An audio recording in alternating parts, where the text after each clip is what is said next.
Sebelumnya izinkan perkenalkan, nama saya Baika Saputra, mahasiswa kampus UIN Raden Fatah Palembang, program studi pendidikan agama Islam, Fakultas Ilmu Tarbiyah dan Perguruan.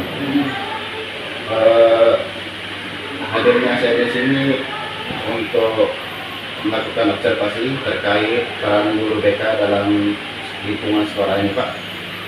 Jadi ada beberapa pertanyaan yang kami ajukan kepada Bapak. Yang pertama itu, permasalahan apa yang paling sering terjadi pada siswa di sekolah ini? Madrasah ya? Ya. Bismillahirrahmanirrahim. Sebenarnya untuk permasalahan kegiatan-kegiatan atau yang ada yang kita temui di sekolah ini ya, sebenarnya tidak terlalu banyak sih. Ya, kenapa kami katakan tidak terlalu banyak? Pertama, karena semuanya 95% itu mungkin di asrama. Ya, tinggal di asrama. Jadi mereka lebih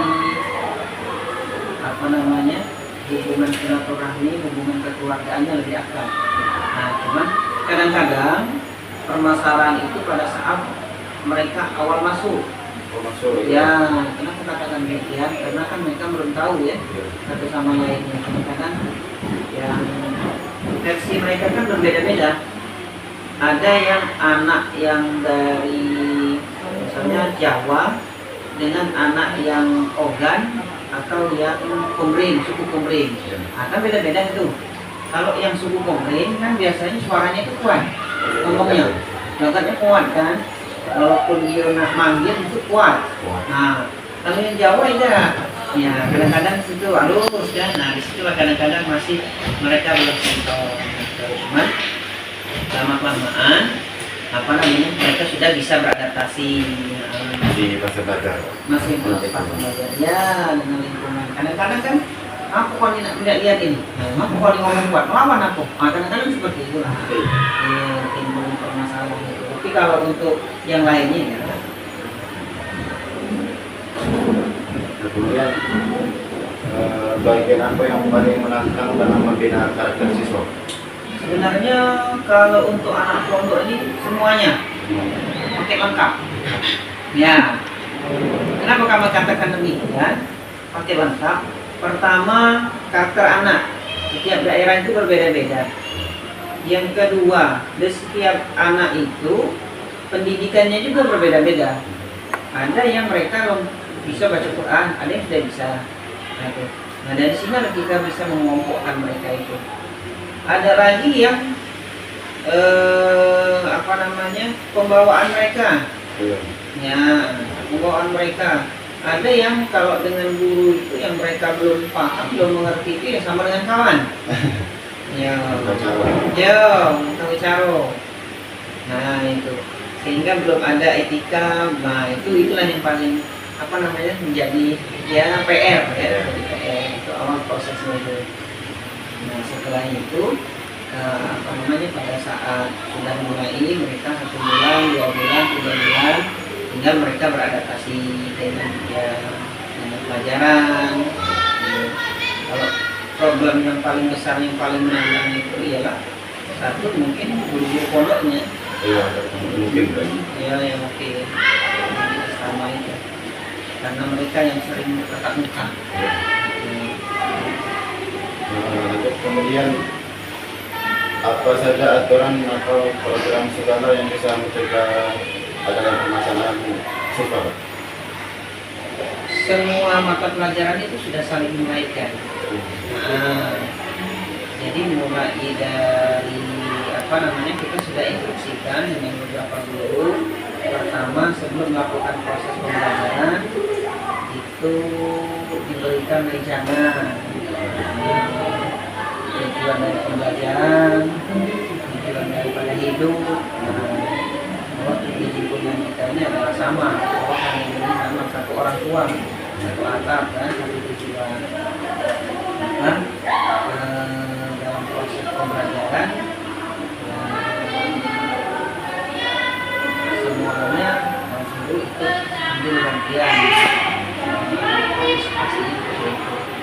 bilang kalau guru BK itu tidak terlalu banyak lagi Iya, PR-nya. tanggungannya. Cuma sekedar mengingatkan, mengarahkan, gitu kan. Nah, tapi kalau seandainya mereka ada yang kelewat batas, misalnya, baru kita akan berikan sanksi sesuai dengan aturan yang berlaku.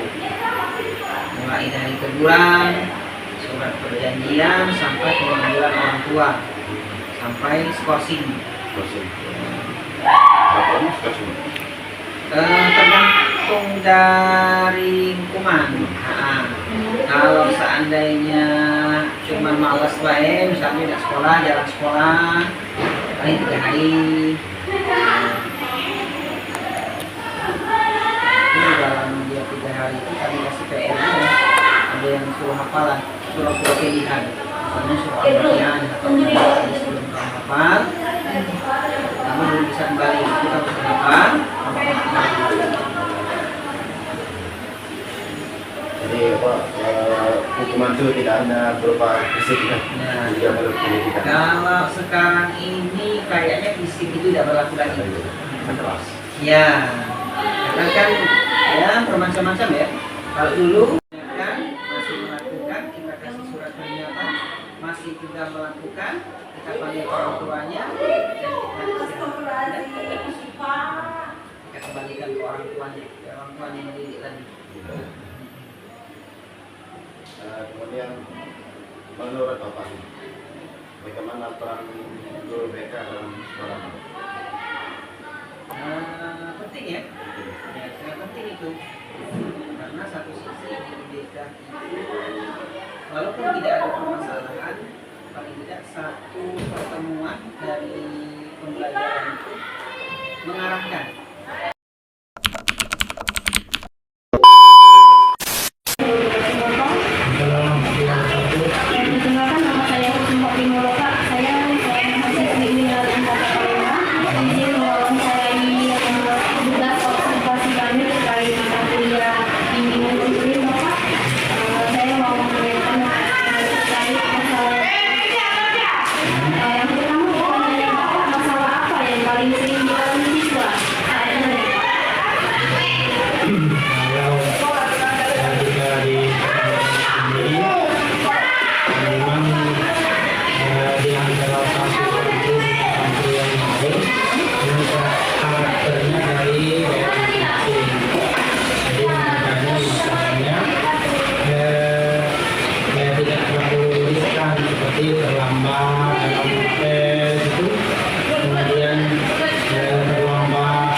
Kemudian masalah-masalah yang seperti lalu itu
kami gitu kan, kemudian dari wali kelas saya selesaikan dari wali kelas, nah ini langsung ke BK gitu.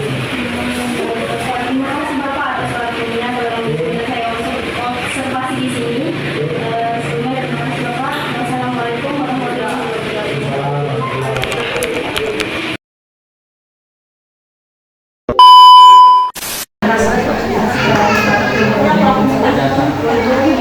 Mewawancarai sedikit tentang permasalahan mahasiswa di pondok ini.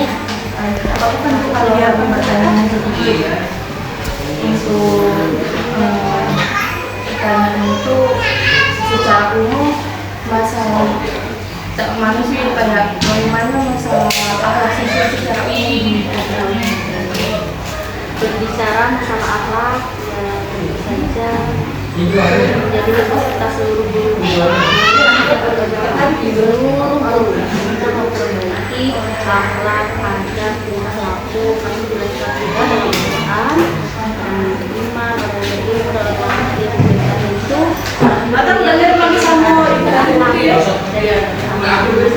secara umum anak-anak di sini di Mas Ar-Rahman ini ya sama seperti anak pada umumnya. Ada yang ada yang kelas tidur, masih harus menangkap, yang menasehati. Kita sebagai guru itu bagaimana caranya dituntut untuk mampu menasehati diri setiap hari, tidak bosannya, mengingatkan ketika diri salah ditegur dengan baik. Apalagi sekarang pemerintah mengirimkan kurikulum merdeka berbasis cinta. Jadi di mana di sini ketika kita mengimplementasikan kurikulum yang sekarang dengan penerapannya di sekolah yang harus maraknya dengan cinta, pembelajarannya dengan cinta. Itu apa yang ada? Materi yang sudah laku banyak tentang hak terpuji, hak celah. Jadi kita sampai selesai evaluasi. Sudah buat tidak rujuk sombong apapun hak terpuji sombong pria kita di mereka di SMA ini mereka kan sering banyak permasalahan hidup dengan kawan baik itu dengan guru materinya paling disuruh mereka menjelaskan dalam kehidupan sehari-hari terutama materi yang tidak materinya seputaran kehidupan sehari-hari butuhnya sepoya-poya kalau masalah muncul masalah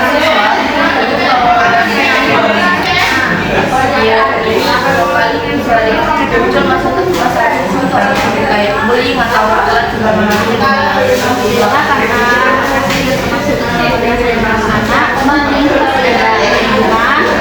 mereka setiap hari diberi nasihat, diberi arahan, menghindari hal itu cuma kalau sekarang kalinya sih pasti masih ada masalah dihadapi contohnya mereka memanggil dengan sebutan visi mereka memanggil dengan yang tidak sesuai dengan apa yang terjadi. Jadi bagaimana caranya itu di setiap acara setiap itu kita pada anak ketika sudah tidak tambahan konflik langsung orang tua takutnya apa yang tidak diinginkan ataupun khawatir orang tua di rumah dapat akan mereka tahu ya orang tuanya pasti ingin mendengar kabar baik tentang anaknya. Pertanyaan tadi apa sih Bu yang menjadi tantangan terbesar dari ibu akhlak untuk para siswa?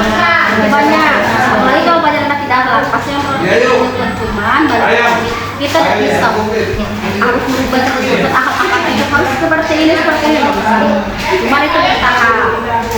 Cara itu tantangan terbesarnya ketika apa yang sudah kita sampaikan, apa yang sudah kita ajarkan, kadang tidak mereka aplikasikan, kadang tidak mereka terapkan. Jadi kalau seperti kita tahu, ya lah kalau kita kena nasihat yang kayak gini, nggak pakai terus ngerti, terus kasih tahu tantangannya pasti kesel, ada capek, ada dongkol, ada rumah. Makanya kita di sini bukan hanya seorang guru, bukan hanya seorang pendidik, tapi juga orang yang mampu memberikan pengetahuan, ilmu, bagaimana caranya mampu merubah mereka dari yang tidak tahu menjadi tahu, dan mampu merubah mereka dari yang belum baik menjadi baik.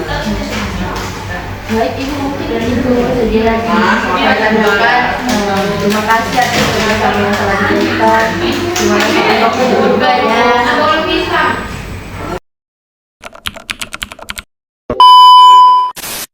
Assalamualaikum warahmatullahi wabarakatuh. Perkenalkan, saya Siti Sandia dari perwakilan kelompok 5. Di sini izin untuk mewawancarai santri dari Pondok Pesantren Ar-Rahman mengenai layanan bimbingan taslim di sekolah ini. Boleh perkenalkan diri terlebih dahulu? Baiklah, perkenalkan nama saya Purnamila, saya dari siswa Pondok Pesantren Ar-Rahman.